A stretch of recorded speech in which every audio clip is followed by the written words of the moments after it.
Hello everyone, সবাই কেমন আছেন? আশা করছি সবাই ভালো আছেন। তো সামনে দেখতে পাচ্ছেন একটা গাড়ি দাঁড়িয়ে আছে। তো গাড়িতে উঠতে উঠতে আপনাদের সাথে কথা বলি। তো চলুন, কোথায় যাচ্ছি তারপর পরের ডিটেলসটা বলবো। সবাই মিলে আমরা গাড়িতে যে যার সিট দখল করে বসে পড়েছি। তো চলো সবাই আমরা একসাথে গিয়ে ঠাকুরের নাম করে আস্তে আস্তে এগিয়ে যাই। হাত তুলে হাই, হাত তুলে হাই, হাই করে দাও, হাই করে দাও। এই আস্তে, ড্রাইভারের কাছে আস্তে। পরিবারের সবাই মিলে যাচ্ছি, তবে হ্যাঁ, ডোডোর বাবা কিন্তু আজকে আমাদের সাথে নেই। তো চলো, আর কি আর করা যাবে, কাজ তো কাজ বলো। তো কাজের চাপে মানুষকে কোথায় না কোথায় আটকা পড়ে যেতেই হয়, ফ্যামিলিকে ছাড়া, সব কিছুকে ছাড়া।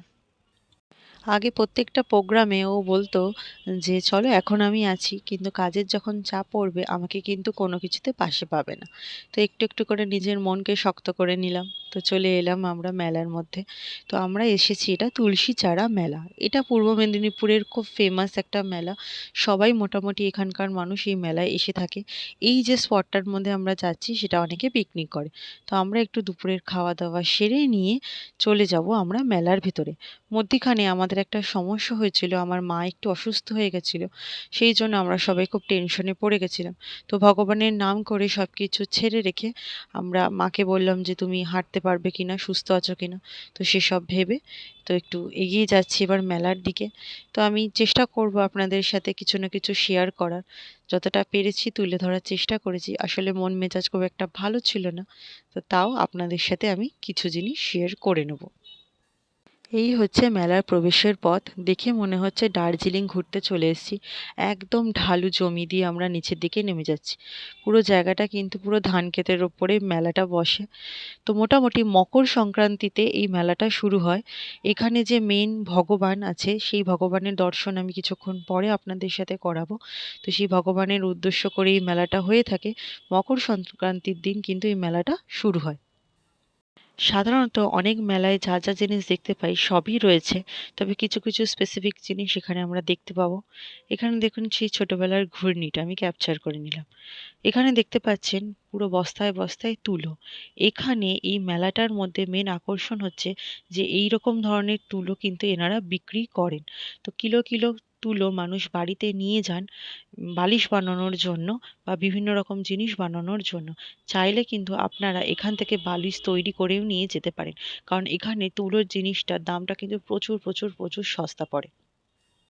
এগুলো কিন্তু অলরেডি রেডিমেড করা আছে। তারপরে দেখুন একদম বেতের তৈরি জিনিস, এখানে নিজের হাতে কিন্তু এই বেতের তৈরি ঝুড়িগুলো বা ধামাগুলো তৈরি করছে।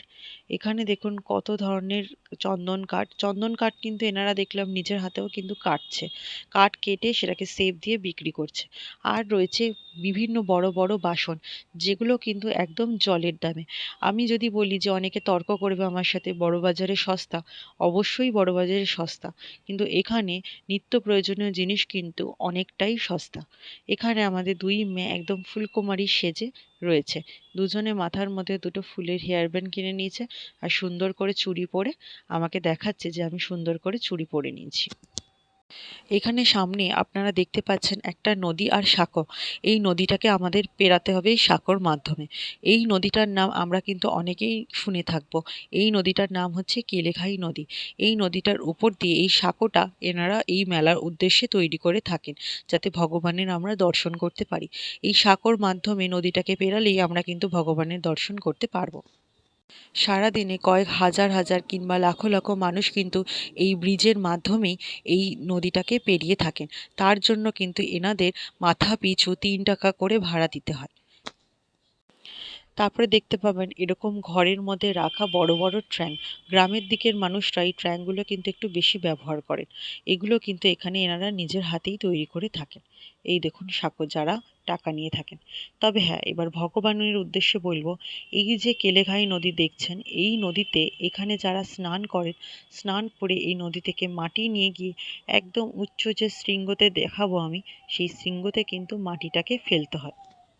চেষ্টা করেছি অনেক দূর থেকে আপনাদের জন্য ক্যাপচার করার। এই যে ভদ্রলোক, ইনি স্নান করে মাটি নিয়ে এবার ওপর দিকে আস্তে আস্তে উঠে যাবেন। একটু চেষ্টা করলেই আপনারা দেখতে পাবেন যে উনি কিভাবে যাচ্ছেন।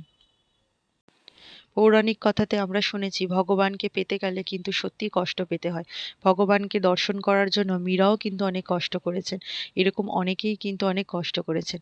তো ভগবানের উদ্দেশ্যে আমি বলবো, ভগবানের নাম করে আমি বলবো, সত্যি সত্যি ভগবানের এই লীলা বা এই দর্শন কিন্তু আমি প্রথমবার দেখলাম। দেখুন এই ভদ্রলোকটা একদম নিচ থেকে অনেক কষ্ট করে এই মাটির ওপর দিয়ে কিন্তু ভগবানের জন্য মাটি নিয়ে যাচ্ছে। তারপরে মেলার মধ্যে দেখলাম এরকম বাচ্চাদের জন্য কি সুন্দর বোটিং এর ব্যবস্থা করেছে। দেখে কিন্তু খুব ভালো লাগলো। আমি সেকেন্ড টাইম এই মেলাতে এসেছি, তবে এই জিনিসটা এটা আমি প্রথমবার দেখলাম। চলুন এবার আমি বাবার দর্শন করতে যাই। এখানকার যে ভগবান আছেন তার নাম হচ্ছেন বকুলানন্দ। এটা কিন্তু কৃষ্ণেরই একটা নাম, তাই না? তো চলুন এই যে হচ্ছে সাঁকো, সেই সাঁকো আবারও পেরিয়ে আমাদেরকে যেতে হবে সেই একদম উচ্চ চূড়ায় ভগবানের দর্শনের জন্য। তো আমি আগেই বলেছি আমার মা একটু অসুস্থ হয়ে গেছিলো বলে জন্য দিদিভাই আগে আগে মাকে ধরে নিয়ে যাচ্ছে আর আমি যাচ্ছি আমার দিদার সাথে। তো এখানে এই দেখুন এনাদেরকে সাঁকো পেরোনোর টাকাটা দিয়ে দিতে হলো। সত্যিই সারা বছরের পরে এদের হচ্ছে এখানে ইনকামের একটাই রাস্তা, যেটা কিনা এনারা করে থাকে। তো দিদিভাই একটু মজা করে নিচ্ছে তাদের সাথে আর কি। এই যে সিঁড়ি দেখছেন সেই সিঁড়ি দিয়ে একদম চূড়ায় কিন্তু আমাদেরকে আস্তে ধীরে উঠতে হবে। তার আগে ভগবানকে ভোগ লাগানোর জন্য একটু প্রসাদ নিয়ে নিচ্ছি। এখানে দেখছেন এগুলো হচ্ছে মঠ, তারপরে বিভিন্ন ধরনের প্যাড়া সব কিছুই কিন্তু এখানে রয়েছে। আর এই দোকানদারের কাছেই কিন্তু আমাদের জুতোগুলো আমরা জমা দিয়ে ভগবানের কাছে যাব। তো চলুন মালাও নিয়ে নিলাম আর যা যা লাগে পুজোর সমস্ত সামগ্রী কিন্তু আমরা নিয়ে নিলাম। আর এখানে চারিদিকে দেখতে পাচ্ছেন অনেক লাল লাল হলুদ হলুদ জিনিস ঝুলে আছে, সেগুলো হচ্ছে ভগবানের ডুরি। তো এগুলো চাইলেও অনেকে কিনতে পারেন এখান থেকে, যার যার মতো। তো চলুন ভগবানের নাম করে, এই হচ্ছে আমার মাসি শাশুড়ি, দিদি ভাই, মা, দিদা আর আমি ভগবানের দর্শনের জন্য আমরা এগিয়ে যাচ্ছি আস্তে আস্তে। বাচ্চাগুলোকে শাশুড়ি মায়ের কাছে রেখে দিয়েছি, কারণ ওরা এতটা রাস্তা হাঁটতে পারবে না, কারণ অনেকটাই হেঁটে আসতে হবে। তো আমি ওখানে আস্তে আস্তে যাচ্ছি আর মাকেও বলছি তুমি আস্তে আস্তে আসো। তো চলুন চলে এলাম। সিঁড়ি থেকে উঠেই ভগবানের মন্দিরের দর্শন পেয়ে গেলাম। তো চলুন আস্তে আস্তে মন্দিরটাকে প্রদক্ষিণ করে আপনাদেরকে দেখিয়ে দিই যে ভগবান এখানে কেমন আছেন। ভগবান বকুলানন্দ দেখুন, এই হচ্ছে আমাদের পরিবারের পুজো, এই ব্রাহ্মণ করে দিচ্ছেন। তো একটু এগিয়ে গিয়ে আমি আপনাদেরকে দেখাবো। এই মন্দিরটাকে একদম ঘুরে গিয়ে এই হচ্ছে ভগবান, এই হচ্ছে তার দর্শন। এই দেখুন পুরোটাই কিন্তু মাটির তৈরি। তো চলুন আমাদের পুজো একদম কমপ্লিট হয়ে গেছে। তো আমরা আস্তে আস্তে এবার নিচের দিকে যাই, কারণ যতই সন্ধে হচ্ছে ভিড়টা কিন্তু বেড়ে যাচ্ছে। তো এখানে যে মন্দিরের ওপরে উঠেছিলাম, একটু শীতের ঠান্ডা ঠান্ডা হাওয়া দিচ্ছিল, বেশ ভালোই লাগছিল এই হাওয়াটা করে। তো পুজো আমাদের কমপ্লিট। তো নিচে নেমে এই ভদ্রলোক আমাদের একটু তিলক কেটে দিচ্ছেন। উনি বললেন যে একটু তিলকটা কেটে নাও, যে ভালো লাগবে দেখতে। তো সেই উদ্দেশ্যে আমরা দুই যা মিলে একটু তিলক কেটে নিলাম। তো দিদিভাইয়েরও এখানে তিলক কাটা কমপ্লিট। তো দেখতে আমাদের দুজনকে বেশ ভালোই লাগছিল। তো মাও এখানে তিলকটা কেটে নিল। তো চলুন, আর মা দিদা আর মাসি কাটেনি, দিদা আর মাসি আগে চলে গেছে। তো এনাদেরকে একটু পয়সা দিতে হয় আর কি। এখানে দেখলাম এখানে গোবিন্দ আছে। তারপর ফেরার পথে দুটো বাচ্চার জন্য ঢোল কিনে দিলাম। ওরা ঢোল পেয়ে তো খুবই আনন্দে নাচানাচি করতে শুরু করলো। তো দুজনকে দুটো ঢোল কিনে দিলাম। তো ওরা মজা করছে এখানে। তো চলুন আস্তে আস্তে আমরা একটু পেট পুজো করে বাড়ির দিকে রওনা দিই। তো এখানে পেট পুজো করতে সেই মেলার রেস্টুরেন্টগুলোতে ঢুকলাম। এর আগের দিন আমি ব্লগে জানিয়েছিলাম আপনাদের যে মেলার রেস্টুরেন্টগুলোতে কি কি হয় না হয়। তো এখানে এগরোল আর বাচ্চাদের জন্য একটু নুডলস নিয়ে নিলাম, আর একটু চিকেন পকোড়াও নিয়েছিলাম আমাদের জন্য। তো সবাই মিলে আস্তে ধীরে খেয়ে নিলাম। এখানে মা দেখাচ্ছে রোল খাচ্ছি রোল খাচ্ছি, বাকিরাও দেখাচ্ছে যে আমরা এগরোল খাচ্ছি। তো চলুন এবার বাড়ির দিকে যাওয়া যাক। এখানে রয়েছে একটা সাপ, দেখুন কি সুন্দর এই ভদ্রলোকটা আমাদের কিন্তু খেলা দেখাচ্ছে। দেখে কিন্তু খুব ভালো লাগলো। পুরো মেলাটা না ঘুরতে পারলেও কিছুটা জিনিস আপনাদের সাথে কিন্তু আমি শেয়ার করে দিলাম। তো কেমন লাগলো ভিডিওটা অবশ্যই জানাবেন। যারা নতুন আছেন আমার চ্যানেলটাকে সাবস্ক্রাইব করে দেবেন, আর ভালো লাগলে একটু কমেন্টস, লাইক আর চ্যানেলটাকে শেয়ার করে দেবেন। তো সবাই ভালো থাকবেন, টাটা।